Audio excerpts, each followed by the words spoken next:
Salut Poupa. Ça va? Ça va et toi? Ça va. Comment tu vas? Très bien, merci. La forme? Ça va, on est là. Merci de nous accueillir aujourd'hui. Ouais. On va marcher un peu, se promener un peu. Ok. Évoquer l'événement de l'année. Ouais. Le concert à Paris, la Défense Arena. Voilà, le 25 novembre. Le 25 novembre, c'est ça? Ouais. Déjà, comment ça va? Ça va, je suis d'attaque. Ouais. Ouais, impatient. Là, on te retrouve à Paris, ça fait longtemps que tu es en France? Je suis un peu là, donc je bouge, je reviens, je bouge, je fais des choses. On est là. Des choses parce que si je dis pas de bêtises, t'es en pleine tournée là. Je suis en pleine tournée un peu. Ouais. Je n'ai pas vraiment commencé la grosse tournée, mais bon, j'ai pas voulu faire des grosses tournées avant U-Arena, donc je fais quelques dates. Ok. Et ensuite, on attaquera vraiment juste après Paris La Défense Arena, on commencera une grosse tournée. C'est pour défendre l'album Formule 7. Formule 7, Ouais. sorti en décembre 2020. Sorti en décembre 2022. Ouais. Ouais. Ça fait presque un an. Il y a des titres qui sont devenus, on peut dire, des tubes, des hits. Ouais. Est-ce que tu t'y attendais? On pense à Mayday, Oui. SL. Oui. Je l'ai dit, je pense qu'on n'avait pas fait une interview avant la sortie de l'album. Justement, juste avant la sortie. Je ne me souviens plus si j'avais vraiment précisé que l'album allait cartonner, mais je pense que voilà, j'étais au courant que ça allait se passer de la sorte en tout cas. Ouais. J'avais bien travaillé, et puis voilà, je connais, ça fait quand même très longtemps que je suis dans ce métier. Je savais que pour moi, je le disais, c'était si pas le meilleur, en tout cas l'un de mes meilleurs albums. Il y a un truc qui est intéressant, c'est que sur l'accueil de cet album, il n'y a pas que ton public un peu initié à la rumba qui a validé les titres, mais aussi le public plus large. Tout le monde. Effectivement, je pense notamment à un titre comme SL qui était devenu même une trend sur TikTok. Ouais. C'est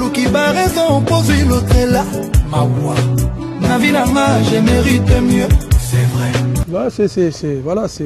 C'est la beauté de ce métier en fait. C'est le côté mystérieux de la musique. Hein.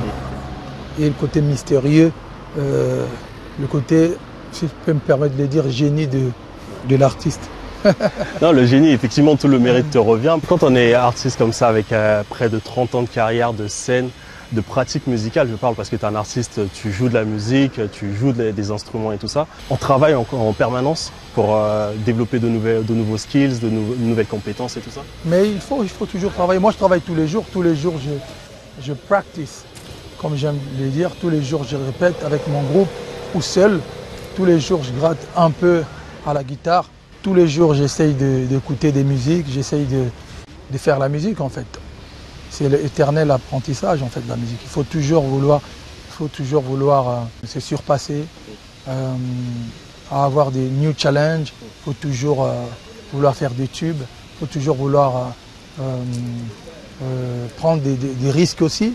Allez, parce que voilà, un artiste ne doit pas forcément se reposer sur ses acquis et proposer toujours la même chose.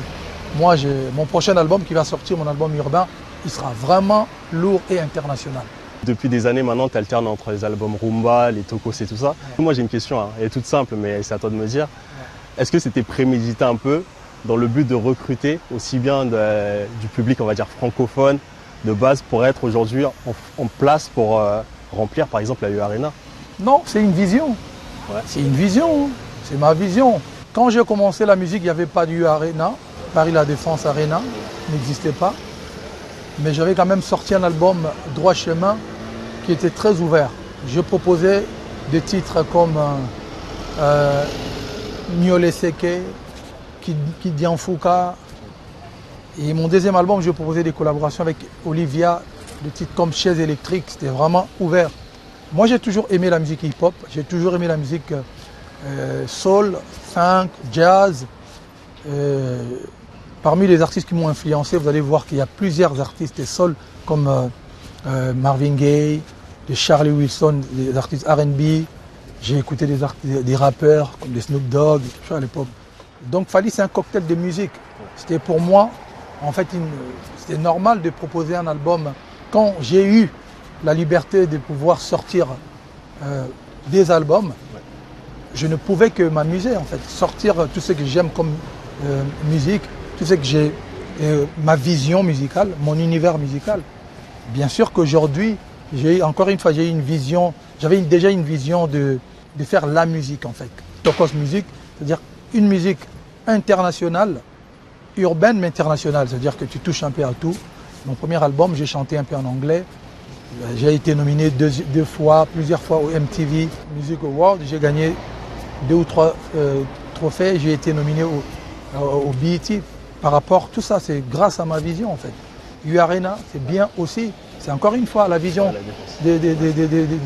ma vision artistique. Puisqu'on en parle de Paris La Défense Arena, ça te dit qu'on aille voir un peu, histoire de se projeter? Ouais. T'es chaud? Ouais, Let's go. Le concert là, bateau base, c'est là moi. Ouais, net, il a filmé. C'est le plus grand concert d'un artiste congolais. Non, d'un artiste tout court. D'un artiste, mais.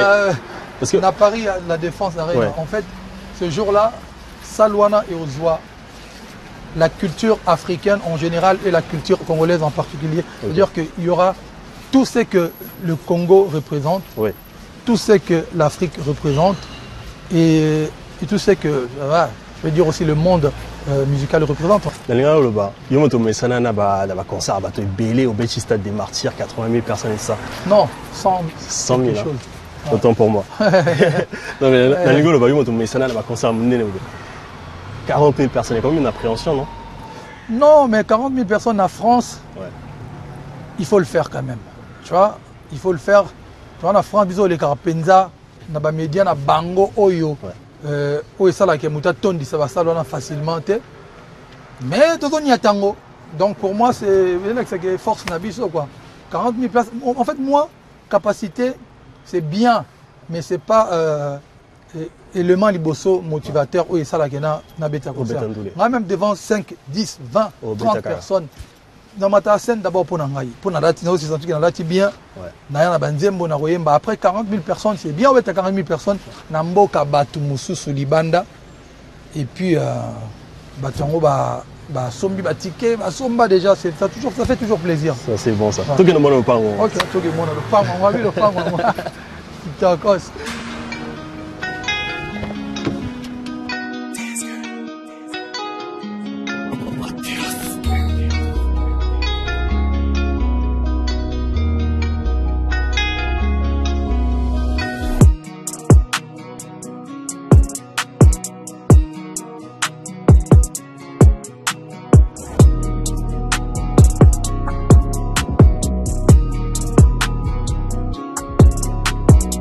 Fali, ça te fait quoi de voir ton nom tout en haut de l'affiche comme ça?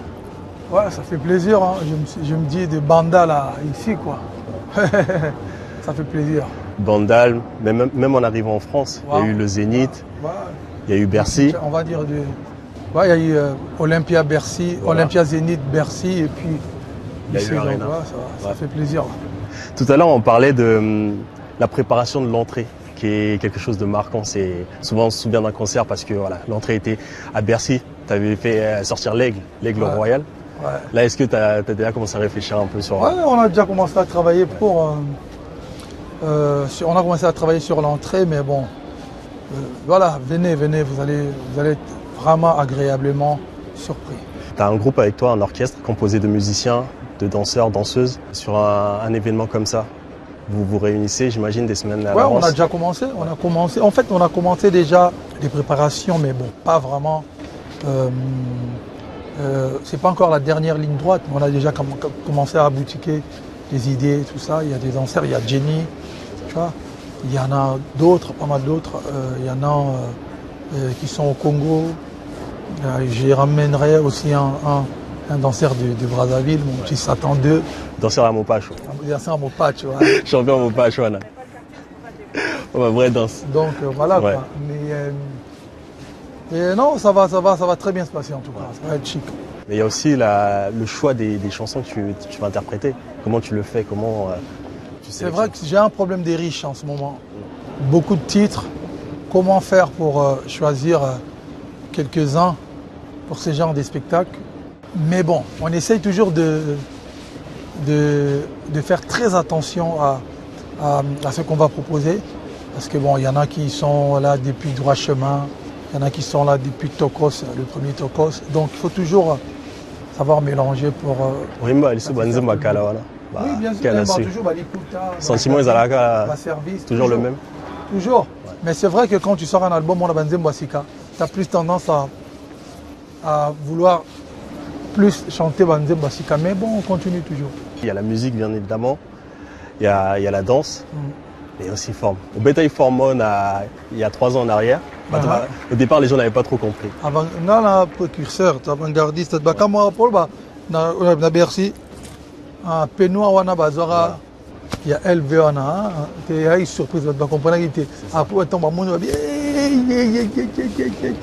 aux vraies pièces.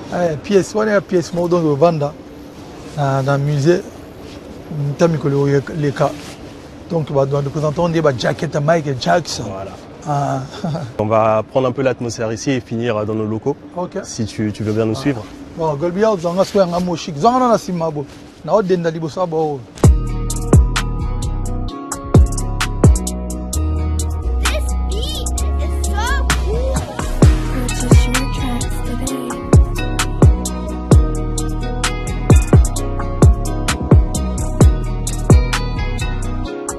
Sali, à toi l'honneur. Ah, merci.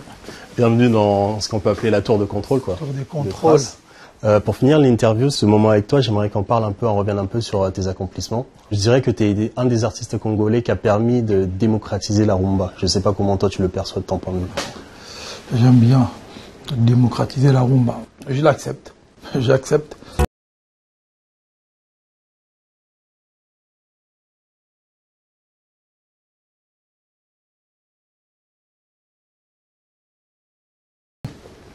La rumba était toujours là, mais avec le temps, j'ai voulu la faire à ma manière en fait. Donc aujourd'hui, je pense que quand vous écoutez mes albums, vous écoutez mes chansons, mes rumbas à moi, vous allez reconnaître, il y a un peu du Fally. Donc voilà, ça fait plaisir que ça se ressente aussi chez les autres, chez d'autres personnes. Ah, alors, en fait, je ne le fais pas exprès en fait. Je pense que vision d'anglais c'est un salabuna. Et puis au moins dans la pita msusu l'un ne c'est pas le premier mais ça l'envoie après msusu ba ça là. Na lova on a un héritage au lingo tika pour la musique congolaise. Tant batwa c'est qu'on ouais héritage on a tika non pour na zana non on a lingo d'ailleurs sur côté et puis la lingo tika pe sur côté. Mais bateau bango bazo percevoir oyo bazo komona biso bazo ebelo ni totika so un jour tozate mana lwa li gablo ndito bana kini li gablo ya lwa boutique parce que bato baza pembeni bakoza moi pilchard bakoza moi sardine bakoza moi les flacons d'avoine bakoza moi biscuit bakoza moi bakoza moi bonbon bakoza moi chewing gum bakoza donc mutazana vana pembeni ya li gablo azo toujours moins l'ora. Quand tu as l'occasion de travailler avec des gens, jeunes ou vieux, si ou quand il y a un moment de partage, il faut toujours essayer d'échanger, se donner de conseils. Je pense que c'est important dans des relations humaines, dans des relations entre artistes. Il faut toujours parce que, vu l'expérience que moi j'ai, je trouve que c'est important de partager mon expérience avec des gens, avec des jeunes, avec des amis. On va quand même terminer sur le sujet qui nous concerne aujourd'hui, c'est Paris La Défense Arena.